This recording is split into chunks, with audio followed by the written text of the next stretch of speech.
Okay, perfect. So, first question, what was your favorite game growing up? I mean, you can take it however you want it. Yeah. The games. So I didn't really. I had like a couple gaming systems growing up. I think the ones that come to mind is I remember getting when you're like a big game, one of the big yellow Game Boys. So Uh-huh. Game Boy came out with like this big brick that was like gray, I think, and then they had some Uh-huh. updates where they introduced more colors. And so I Right. remember getting this big yellow Game Boy, and I think one of the games I also got was Let's Go Pikachu. The I or was not just Let's Go thinking of Pikachu. that. It was Uh, Pokemon Yellow, Yeah, which it's Pokemon maybe it's Yellow, not. right? It's Pokemon Yellow. It had Uh, something to do with Pikachu, and the Pikachu would like follow you around and stuff was like that. that So was that game console part of like the Pokemon theme? Like, is that why it's yellow, or was it like yellow because they decided to I, make it yellow? I don't Uh, remember. Maybe it was part of like the Pikachu edition, but yeah, I just wow. remember this like big yellow Yeah, that brick, was a lot of memories. and then yeah. So I really I was probably like 8 or 9 Hmm. They had like red around and green, I think, right? Like red. I remember playing like. when in the US they had red and blue. Green, to my understanding, was only released in Japan. Ah. Um, so I think I before that I had played like blue, and Uh-huh. I was always a big Bulbasaur fan um, Nice. personally. And then yeah, when yellow came out, I got that, and yeah, Yellow was the more popular one, I think. It was it a was so classic. innovative. Yeah, so innovative because they had that little Pokemon following you behind. Um, Hmm. I don't know, it just made it more personal, and I really like that idea too of like I think it went on to inspire some of the other ideas around what I do with Maslow in terms of companions, and Why, so why that was it like more personal? Like you said how there was a Pokemon following you. Like, can you say yeah, more? like that little Pikachu. I just remember you could like turn around and look at it, and it would emote and come up with this like little.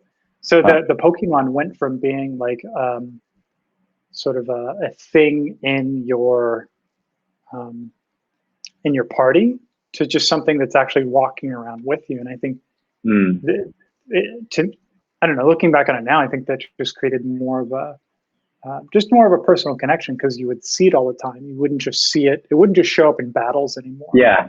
Right. Like It's just just in your part Pokemon. of you. Uh-huh. Yeah. And Huh. then the other game that came to mind too was I got a Nintendo 64 at one point, Hmm. and I remember playing the Legend of Zelda I Ocarina of knew that was Time. coming up next. Yeah. So that I spent a lot of time uh, with that, and I'm just glad that I got the chance to play that. I never got to play Zelda, but I remember like the music that came out of that game was like it told an Oh yeah, entire story. You know, it was like I don't know, yeah, like the music that came out of Zelda was so like iconic.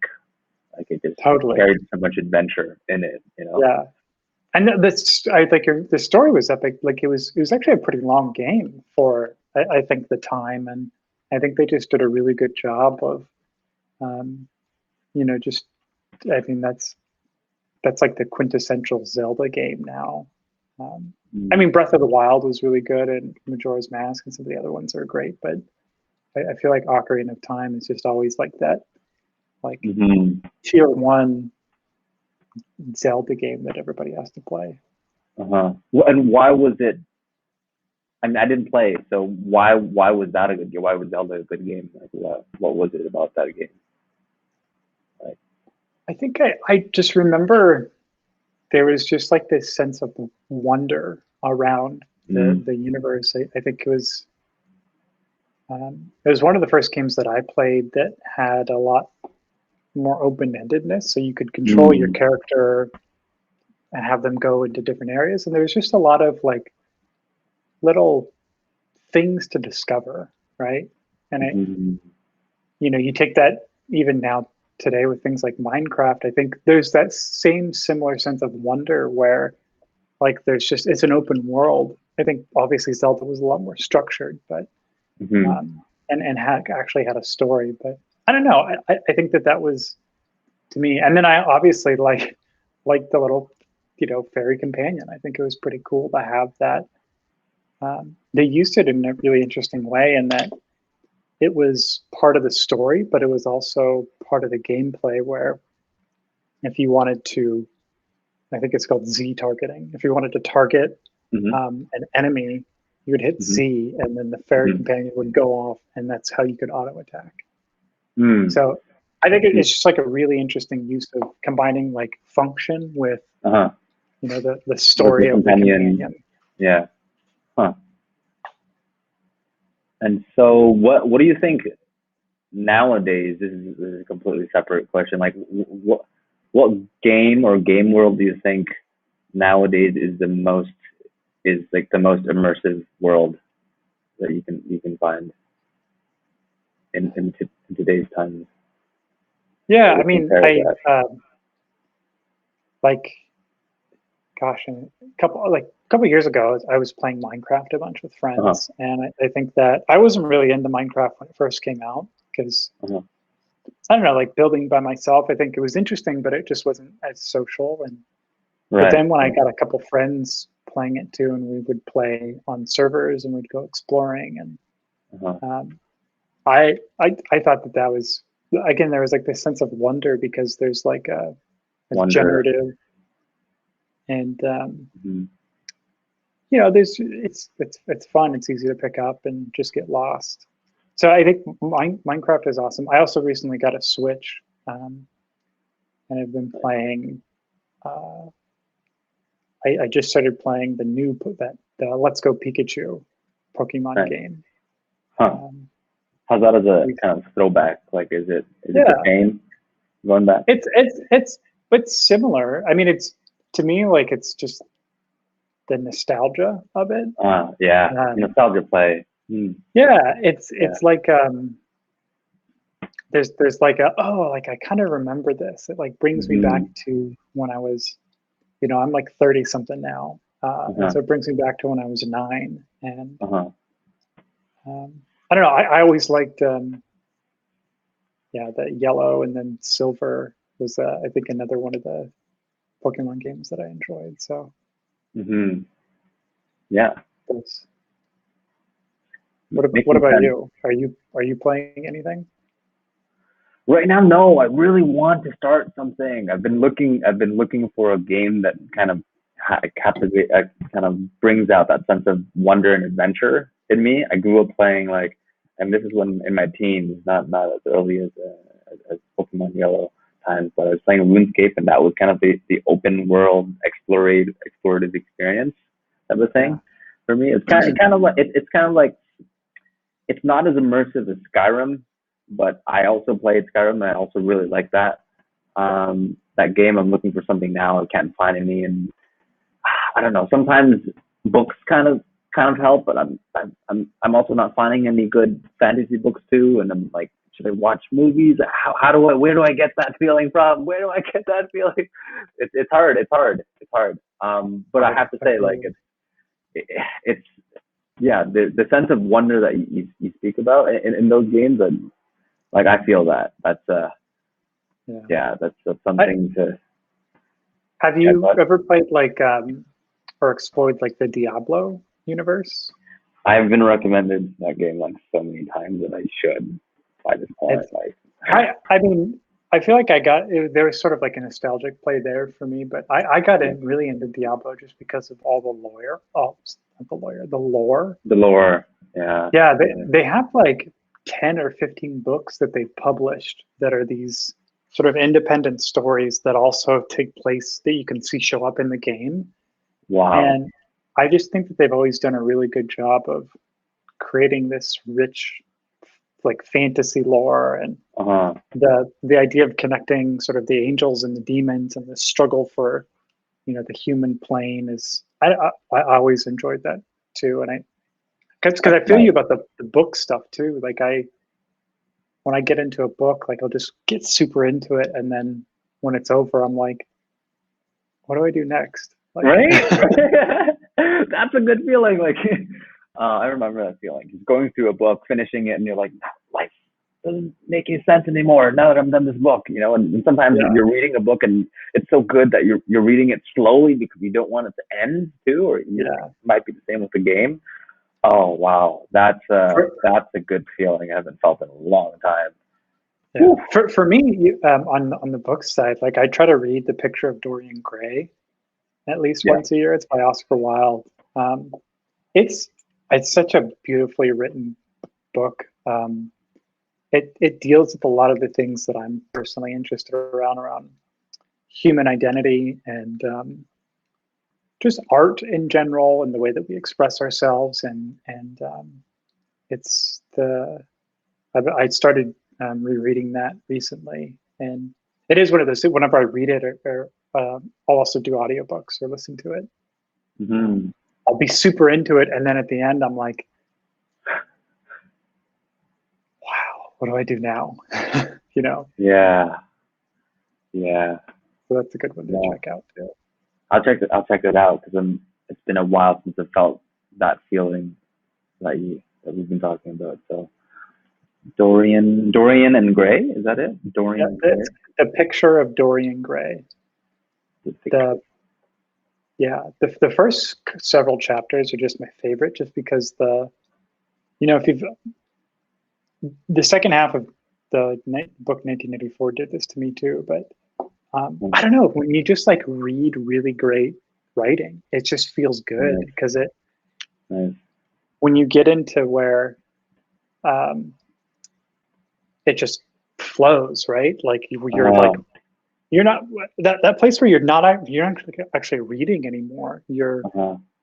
just capturing what's on the page, and you're seeing it in your Mm-hmm. imagination. Is I don't know, and I think it just comes out from just good prose and good writing. Mm-hmm. Shit, man. It's almost giving me butterflies. Just like connecting to that feeling. It's like insane. Yeah. Yeah. We'll check it out. Um, cool, cool, cool, cool. Ooh, here's a fun one. On the note of fantasy worlds and like imagination and wonder.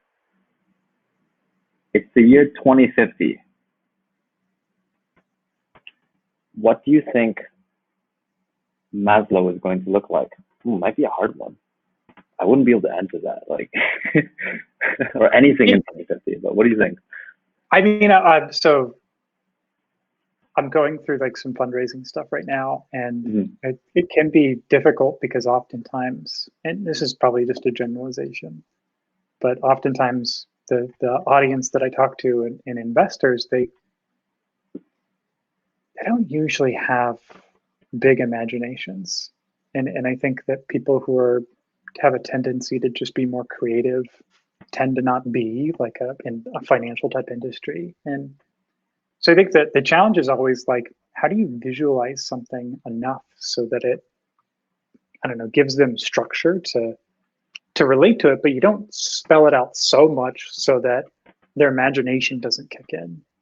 Mm, Um, so I've always thought of like right now Maslow is embodied, physically in this orb shape. And mm-hmm. the reasoning for that is because we wanted something that was, from a brand standpoint, like just iconic looking, but also from a personification of computers standpoint, the orb is just a really flexible, dynamic shape that can be expressive, right? So as an entity, it can droop down and look sad, or it can expand and look fuller and happier. And some of Mm-hmm. this is just based off there's some self studies that my co-founder and I Russ did early on around. Um, we were given like a utensil, like a paintbrush, and Uh-huh. then a prompt, like, Uh-huh. what's the feeling you have on the first day of class, right? Or what's the Uh-huh. feeling you have the day before a big holiday, like your birthday? And then we gave ourselves like 20 seconds to express. And in the self study, it was really interesting because the prompts that made me feel uncomfortable took up less of the canvas. They were smaller, and they were Mm. also asymmetrical. So they were like sort of skewed.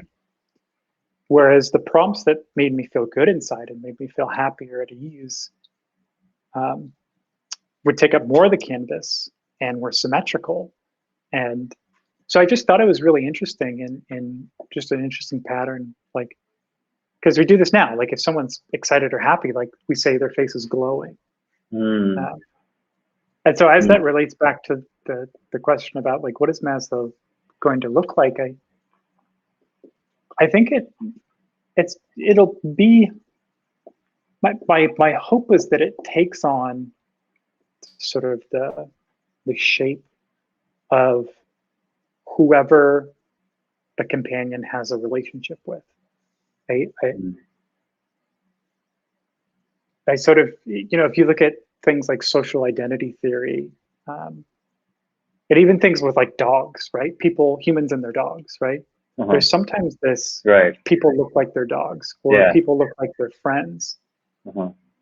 And so I think the more ways that we can just allow Maslow to be a mirror to a person and begin to take on, I don't know if Maslow will ever or should ever take like a human form because, well, I think the human form's like a great form of embodying what's going on inside of our brains. I think there might be better ways to embody um, a digital being or like a computational being, like a companion like Maslow. Mm-hmm. So I mean, yeah, who knows? Will it take on the shape of a face? I don't know. Maybe there's Mm-hmm. a bunch of uncanny valley Yeah. um, issues with that. So, but yeah, today, I mean, it's really just a fun personified orb that can take different shapes. I don't know. What do you think? What would you want 2050 Maslow to look like? Hmm. I guess when when I asked that question, um, I I guess I kind of forgot like when we think Maslow, we think of like the orb, right? Like that's what Maslow is, like the graphical element. In my mind when I wrote that question, it was more of like I don't know, like is it connected to wearables or is it like I don't know, how does it interface with other things? Like I don't know, like it's Yeah, a network of. So it was more on that side, but I was really surprised to see like the depth at which you took how the graphical part might change. Like that's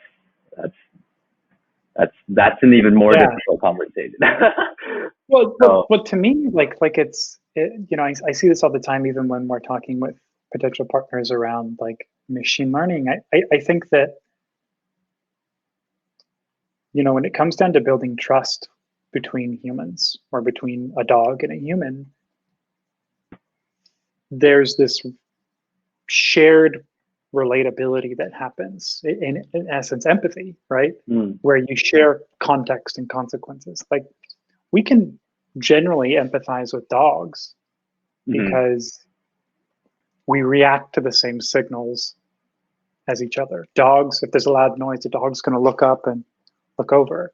If Yeah, they have eyes and a nose and some ears and a mouth, and they don't, we're sort of similar in shape, but there's just a similarity. Whereas if you look at something like an insect, like a spider, I think it's potentially a little bit more difficult for a human to empathize with a spider because we don't know what it's like to have 8 legs or mm-hmm. 16 eyes, or like we just don't know how to perceive that experience and that reality. And so I think that's a little bit farther removed. And Uh-huh. so when it comes to applying just these like models of things into a purely digital intelligence, right?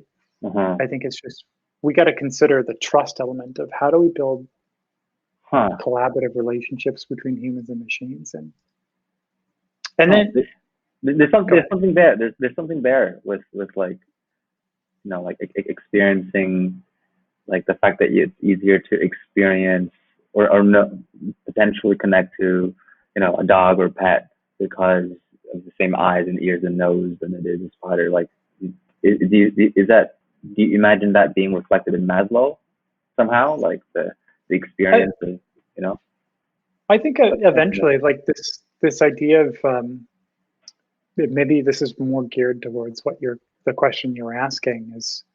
Um, I think that what my hope for Maslow is just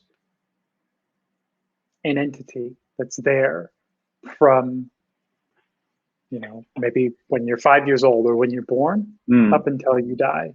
mm-hmm, And its sole purpose, right, is to help you, empower you, help you make sense of your identity, help you make sense of the complex world, encourage mm-hmm, you, nurture you, love you. Like, I think all these things, because if you look at and I was really inspired by obviously Abraham Maslow's work, but he, he talks about this paradox of so few people in the world actually realize their full potential mm, because life's hard. mm-hmm, And so I've always just imagined and been inspired, like, well, what if we just put this little digital being in a person's life, and it's not going to answer all their questions like a Siri or an Alexa, but it's just going to be there as a canvas for people to express and contemplate and build that mm-hmm, relationship. mm-hmm, Um, it'll probably take occupy different surface areas or different. mm-hmm, So whether it's on your phone mm-hmm, or on a computer or on a screen or has a physical embodiment in like a physical form, like a robot or something. mm-hmm. This idea of, there's sort of like this convergence idea of like ambient computing with empathetic computing Mm-hmm. and Can you tell me more? What's ambient computing? so the idea behind ambient computing is just it's sort of there when you need it. If you Huh. if you think about things like ambient light, right?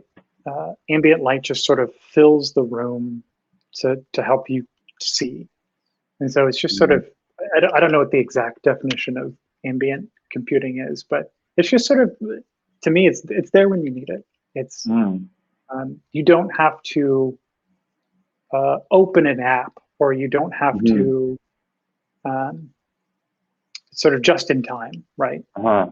Kind of like a clock on the wall in some way. Would you say it's like it's there?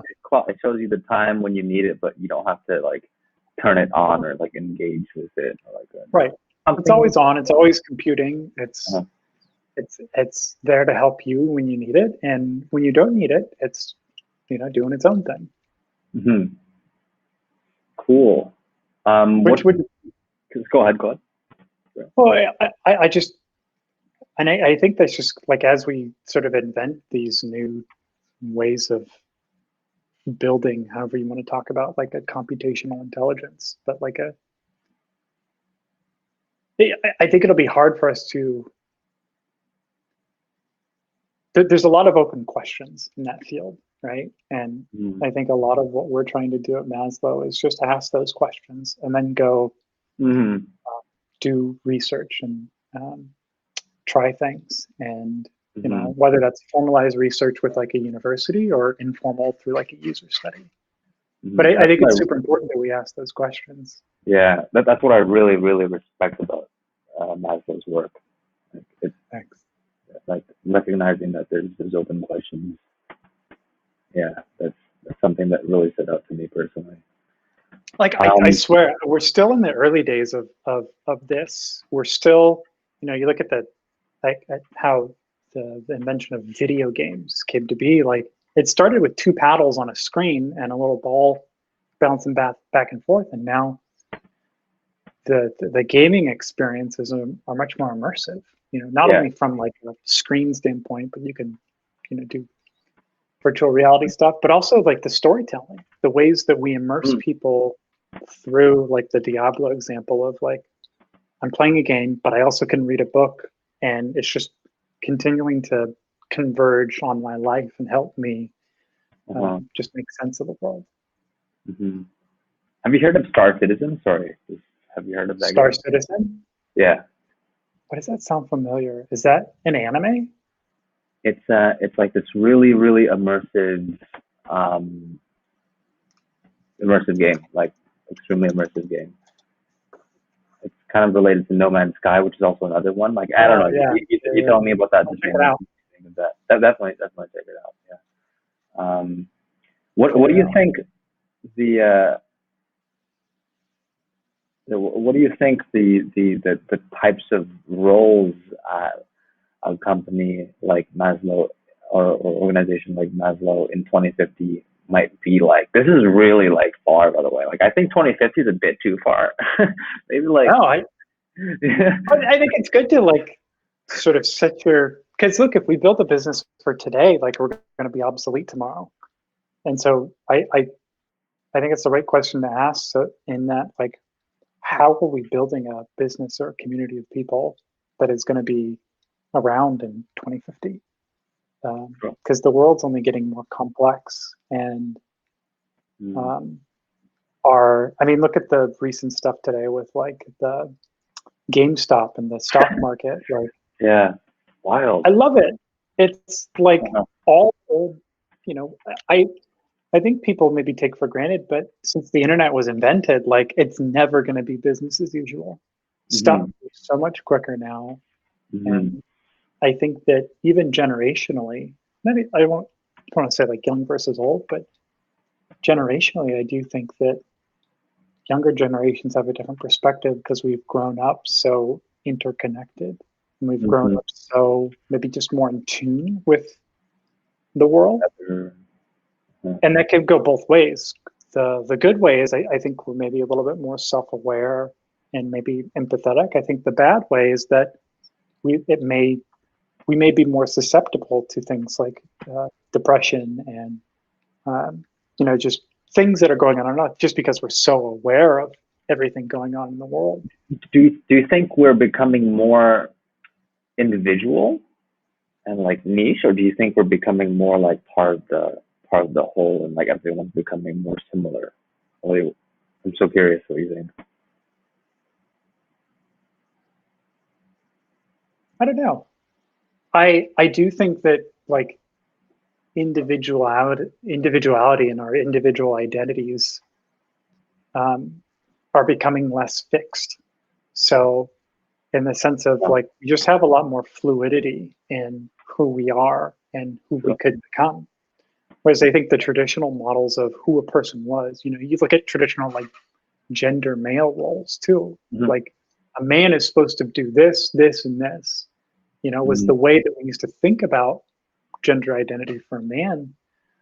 Where I think now, the past 5, 10, 15, 20 years, we're questioning that and just starting to challenge those assumptions around, well, what does it mean to be a man? What does it mean to be a woman? What does it mean to be a human? So Hmm. we're just adopting more of a fluid mindset of adapting to complexity. Hmm. Um, and at least that's just how I think about it. And I think that applies to how we think about business. I think if you build a business today that is very fixed and only serves, and it goes against, I think, traditional business thinking, but if you don't have the ability to adapt to complexity, it's not going to survive just because the world is moving so much quicker. Hmm. Makes sense. So I think it's an interesting question to ask. The types of roles I think in the future will be specifically as it relates to like computational intelligence and machines. I do think we're going to have AI or computational intelligence psychologists. We're going to have people like talking with machines because the machines are going to get depressed just like we do. Oh. And I think the way that we're going to, a lot of the ways that we even build companies and technology today is still based off the ideas of the Industrial Revolution. It's very Hmm. mechanical. It's Hmm. very like input output, Hmm. which I think um, if you look into what goes into make an airplane fly, right? And like Mm-hmm. Preventive Us has a post on this, but it's so complex. It's Mm-hmm. so complex that not Mm-hmm. one person can design an airplane. Doesn't matter how hard you tried. If you're going to design a Boeing 747, like good luck. One person's not going to be able to design it. And so Uh-huh. you need this integration of different perspective and expertise and background and to sort Uh-huh. of That's what you coalesce. meant with complexity. Huh. Yeah. True, true, true, true. Jeez. Okay. A lot of Is this heavy helpful? stuff. Yeah, yeah. It's. I think the question was brought on a lot more than I could handle. Being honest. Um, let's see. Oh, here's okay. This one I think is going to be really fun. What do you like about the team or people that you're working with at Maslow? And you can speak to particular traits in people and mention members that you enjoy and like what you enjoy about working with them and whatnot. Like, what's the vibe like there? Yeah. I mean, personally, I think it was in my like professional career, I think I've been really lucky to have my bosses and my managers and my, you know, even my coworkers since um, they had a lot of trust and gave me a lot of autonomy. Sometimes that autonomy caused conflict, but I think generally speaking,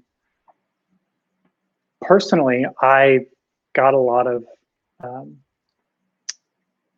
I got a lot out of just being autonomous. And I think when you apply the autonomy with the curiosity and with the Mm-hmm. empathy, you just get a really good, just a rich pool of people being intrinsically motivated to go do great and interesting things. Mm-hmm.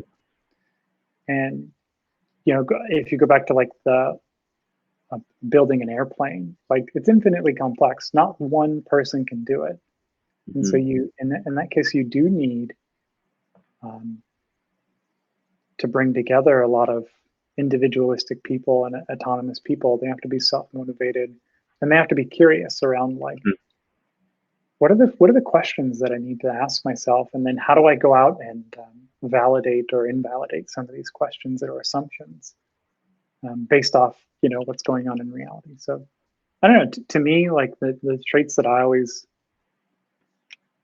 identify with and I just inspire in myself or sort of aspire to in myself are curiosity, empathy, and autonomy.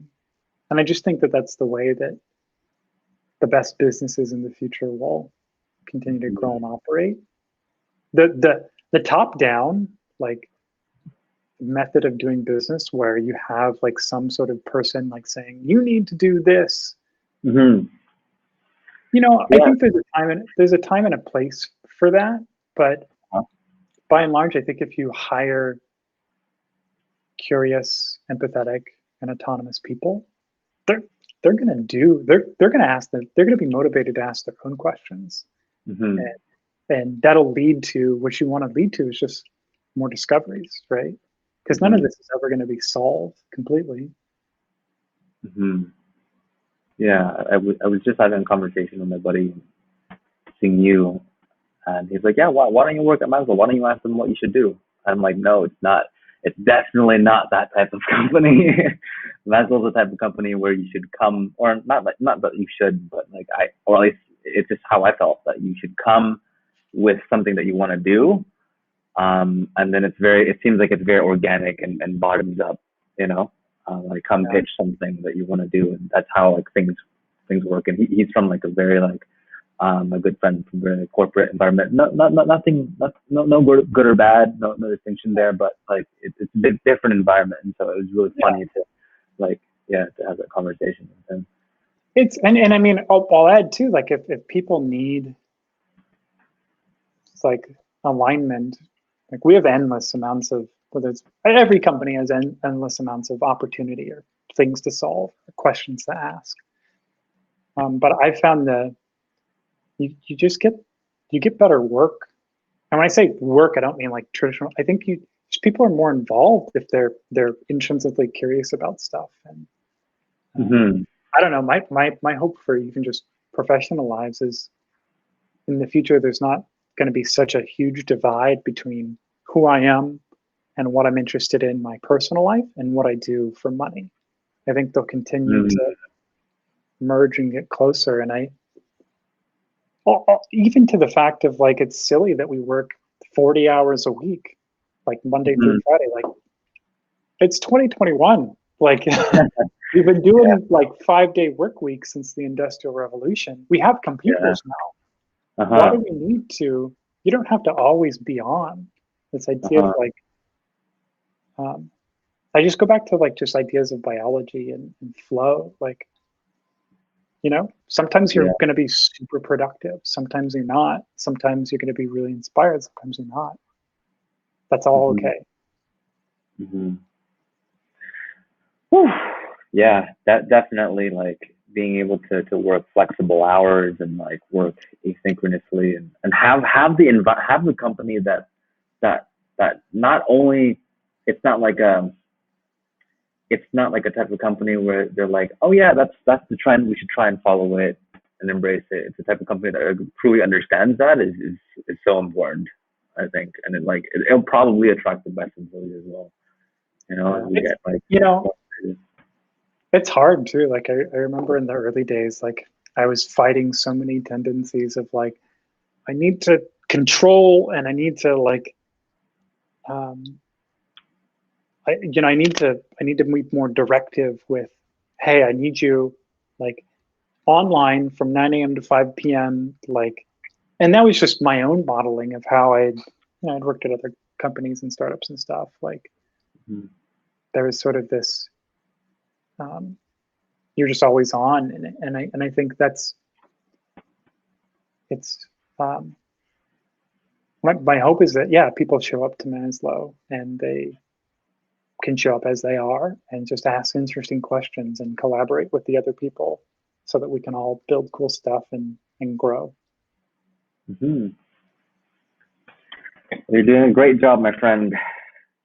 I'm gonna stop this recording here. Thanks, man. Let's see, where's the stop button?